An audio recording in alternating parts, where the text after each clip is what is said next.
Haleluya, Imana ishimwe cyane. Ndabahaye mwaramutse canke mwiriwe bivanye n'aho muherereye. Ndabaha karibu cyane mu kiganiro umuco w'ubugingo kibera hano nyene kuri Nox TV buri ndwi. Imana ishimwe cyane. Uno musi rero ikiganiro umuco w'ubugingo episode 8. Umutwe w'amajambo y'Imana tugiye kuganira uravuga ngo Yesu arakugomba ko ubucuti. Haleluya, Imana ishimwe cyane. Yesu arakugomba ko ubucuti. Inkuru yampezegeye nshaka nawe ndagusangize bishobotse uze kuyisoma kumbure nayo guhezagira kurusha, iri mu Vyakozwe n'Intumwa igice 8 guhera ku murongo wa 26 gushika ku murongo wa 40. Turabona inkuru y'Umunyetiyopiya na Filipo. Umunyetiyopiya ngo yariko aragenda ariko arasoma Bibiliya, ijambo ry'Imana ariko asoma muri Yesaya, ngo mwemu w'Imana abwira Filipo ngo amwegere. Filipo yegeye uwo Munyetiyopiya abona ariko arasoma muri Yesaya, aramubaza ati nze n'ivyo bintu wowe urabitahura? Hama n'Umunyetiyopiya amubwira ati nobitahura gute ata muntu ufise ngo abintahuze. Hanyuma niho Filipo yatangura kumubwira amakuru ya Yesu, atangura kumubwira ubutumwa bwiza bwa Yesu Kristo. Hanyuma ngo arakizwa, ya nkone y'Umunyetiyopiya ngo irakizwa yakira Yesu, acara n'abatizwa. Haleluya, Imana ishimwe cyane. Ngo amaze gukizwa ngo acagenda afise umunezero mwinshi. Hanyuma ngo Filipo nawe acaragenda. Haleluya, Imana ishimwe cyane.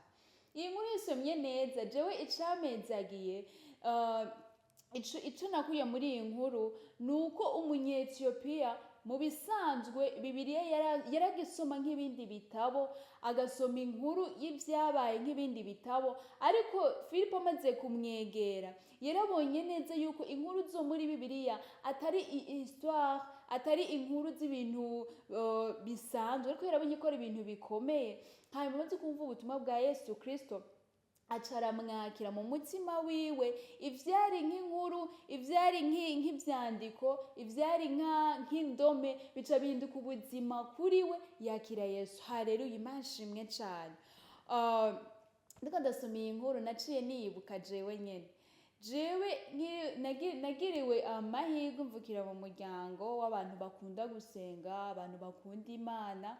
Hanyuma nanje nkurira muri ivyo, batubwira tuje gusenga ku munsi w'Imana tukaja gusenga, nkurira muri ivyo. Jewe nakuze nzi yuko nkijijwe, nakuze nzi yuko nakiriye Yesu.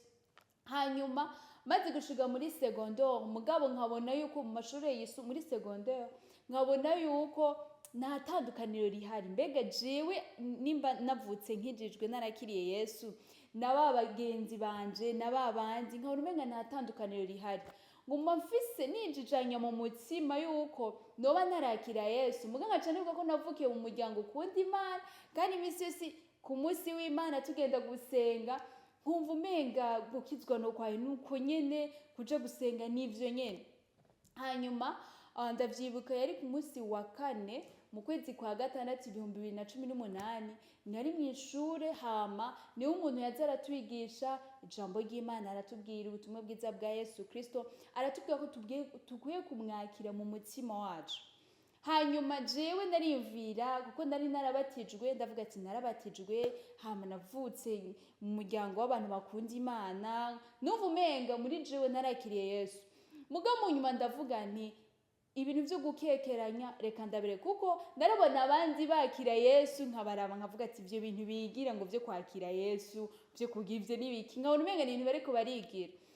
Hanyuma ico gihe ndavuga nti ngira nakire Yesu mu mutima wanje, kubera ko narabona ko nta tandukaniro rihari ry'iwanje n'abandi bantu. Ndavuga ati ngira ndamwakire nk'umwami n'umukiza mu buzima bwanje, ndabe uko bimera. Hanyuma amaze kumwakira yanyujuje amahoro, yanyujuje umunezero, ndamugira umugenzi. Yesu jewe namufashe nk'umugenzi, sinamufashe nk'umuntu ari ahantu kure mw'ijuru, sinamufashe nka histoire twumva muri Bibiliya. Je namwakiriye nk'umugenzi, gushika n'ubiye ayo nicaye, aho ngendera, aho ndi hose mba nzi yuko ndi kumwe n'umuntu iruhande yanje. Gusenga rero kwanje je ntibimvuna kubera ko nzi yuko mfise umugenzi ari iruhande yanje. Iyo nkoze ikosa canke icaha, jewe simba sindeka gukora icaha kubera ko ntinya abantu kanaka, kubera ko ntinya abavyeyi, canke kubera ko ntinya abagenzi, canke kubera ko ntinya abankoresha, canke kubera ko ntinya abigisha, canke kubera ko ntinya umuntu. Jewe ndeka gukora icaha kubera ko ntinya ko uwo turi kumwe bimubabaza, bitamunezera. Rero mu vyiyumviro vyanje uwo Yesu namukuye mu ibintu ivyo nahora niyumvira ko ari histoire, nka kurya twazisoma mw'ishure, tugasoma Samandari wa Mandaranga, bakatwigisha ibitabo ama-histoire. Narakuye mu mutwe ama-histoire, mbone yuko Yesu ari ubuzima muri jewe. Guhera ico gihe yaciye aba umugenzi wanje. Igihe cose mba numva ko ntari jenyene, hari umuntu turi kumwe. Iyo ngenda, iyo ngiramye, iyo nicaye, aho ngenda hose, iyo ndiko ndavuga canke ndiyumvira, mba nzi yuko hari umuntu iruhande yanje turi kumwe. Haleluya, Imana ishimwe cane. Mwiza w'Imana, nawe ushobora kuba wibaza ngo wavutse ukijijwe. Ushobora kuba wibaza ngo kuba wavutse kumbura abavyeyi bawe ari abapasteur, ari abakozi b'Imana bakomeye, ari abakozi b'Imana bazwi, kuba wavutse uja gusenga misi yose. Ushobora kuba wibaza ngo kuba usengera mu bakizwa, ushobora kuba wibaza ngo kuba ukorera Imana ngo warakiye Yesu. Kwakira Yesu n'amasezerano ugirana nawe, ufise ubwenge, ukuze, wabihisemo n'umutima wawe wose, wavyiyumviriye. Haleluya, Imana ishimwe cane. Jewe nanje nari nzi ngo navutse nkijijwe, nari nzi ngo navutse ngo navutse ngo ndi umwana w'Imana, ariko après naragiye kubitahura ko sindakira Yesu, ndamwakira. Gushika n'ubu yabaye ubuzima muri jewe. Haleluya, Imana ishimwe cane. Iyo nkone iri kwiragira umunyetiyopiya, inkone ariko aragenda, ariko arabisoma, yewe numenga ni histoire, agasoma muri Yesaya akabona umenga ni inkuru. Muga amaze kwakira Yesu yamwujuje umunezero, ngo acagenda anezerewe cane. Mwiza w'Imana, Bibiliya wumva, ivyo batwigisha wumva, ntukavyumve nk'inkuru. Turumva ngo Yesu yaraje hano ku isi, yaraje kudupfira, ngo yadupfiriye ivyaha vyacu, ngo Yesu ngo yaratubambiwe, ngo yarasubiye tukumva umenga ni histoire. Ariko ndagira ngo ndakubwire ngo Yesu arakugomba ko umubera inshuti. Ntagomba kubifata nk'inkuru, ntagomba kubifata Bibiliya nk'amajambo, nk'indome, ariko ushaka kubihinduka ubuzima kuri wewe, ukamwakira mu mutima wawe. Haleluya, Imana ishimwe cane. Kwakira Yesu rero, kuba rero usengera mu bakizwa, kuba ukorera Imana, ntibisigura ko wakiriye Yesu. Kuba wakuriye mu muryango usenga cane, ntibisigura ko wakiriye Yesu. Ariko kwakira Yesu ni mu gihe ufashe decision wewe ubwawe, wavyiyumviriye, urukundo ukunda Yesu rukagutera kumwakira. Haleluya, Imana ishimwe cane. Kwakira Yesu ni nk'ubucuti bw'umuhungu n'umukobwa bakundanye, hama bakumvikana ati guhera uno musi tugira tuje en relation, canke tugira ngo dukundane, hama tubumwe. Hanyuma misi yose tuzohora tuvugana, misi tuzohora turi kumwe, nubwo uwo umwe yoba ari kure canke ari hafi, bagerageza uburyo bwose baba bari kumwe, baba bari connecte misi yose. Hanyuma mukaganira, biganira ko mukavuga ati tugiye kuba umutungo, tugiye kuba en relation. Hanyuma igihe nicagera Imana ibidushoboje, tuzobana, tubana akaramata. Haleluya, Imana ishimwe cane. Rero no kwakira Yesu ni n'amasezerano ugira nawe, ukamwakira mu mutima wawe, akakubera umugenzi, ntakubera inkuru nk'ivyo twumvise, nk'inkuru twumva, ariko akakubera umugenzi mu buzima bwawe.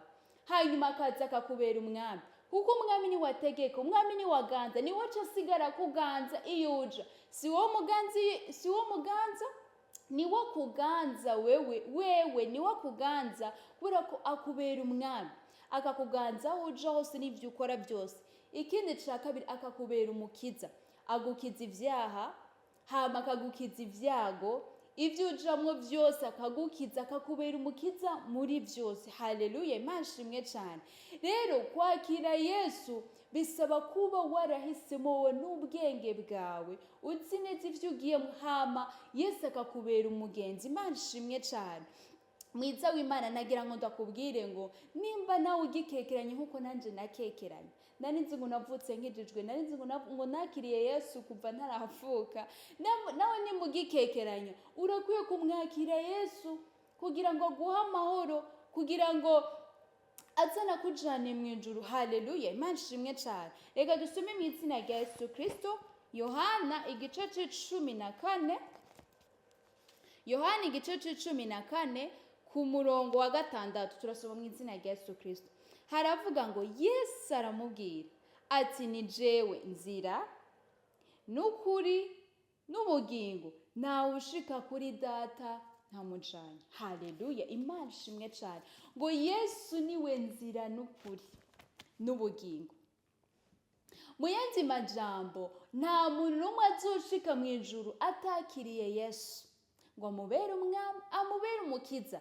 Nta muntu n'umwe azoshika mu ijuru mu gihe atakiriye Yesu ngo amubere umugenzi, ngo babe umwe. Mu gihe atakiriye Yesu ngo amubere Imana, nawe amubere umwana. Nta muntu n'umwe azoshika mu ijuru adaciye kuri Yesu. Ngo ni jewe nzira n'ukuri n'ubugingo, nawe uzoshika kwa data atari jewe ndamujanye. Haleluya, Imana ishimwe cyane. Mwiza w'Imana, niyo mpamvu ukwiye kwakira Yesu ngo akubere umwami, akubere n'umukiza. Haleluya.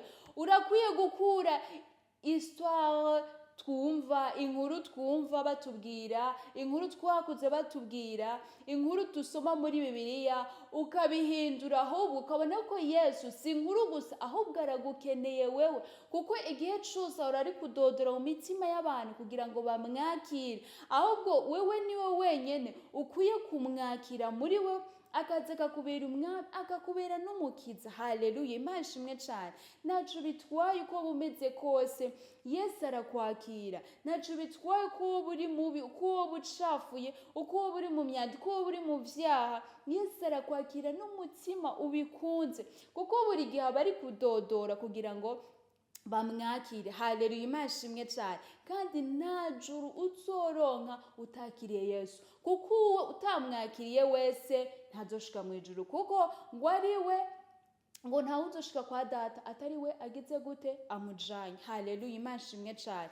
Mwiza w'Imana, nagira ngo ndagutumirire kumwakira ngo kubera umwami, akubere n'umukiza. Umwakire mu buzima bwawe. Nimba wumva ukekeranya muri wewe, fata umwanya wiyumvire, urimbure ijambo ry'Imana, uvuga ati guhera uno munsi ngira ndamwakira, kugira ngo mpabwe ubushobozi bwo gucika umwana wiwe. Haleluya.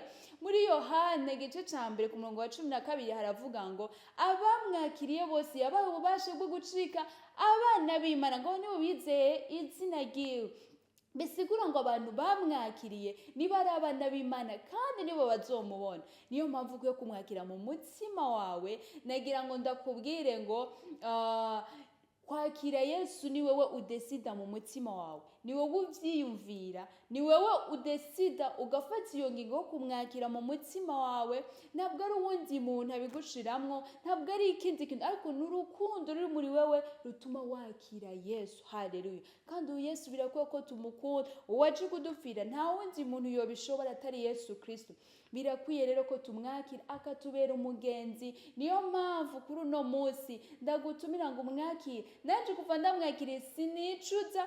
Otreye wa kera w'imbere ntaramwakira sico kimwe na otreye w'ubu. Haleluya. Kuko maze kumwakira naronse intahe yabaho mbaye kwishure, aho nagendera, aho nirigwa, ntangura kubona igihe atandukaniro ntabona ntarakizwa, igihe atandukaniro ntabona ntaramwakira. Ntangura kuribona maze kwakira Yesu. Ntangura kubona ko je ndatandukanye n'abandi bantu kuko nakiriye Yesu. Nagira ngo ndakubwira ngo nawe Yesu arashaka ko umubera inshuti, kumwakira kugira ngo habe itandukaniro yawe n'abandi bantu. Haleluya. Imana ishimwe cyane.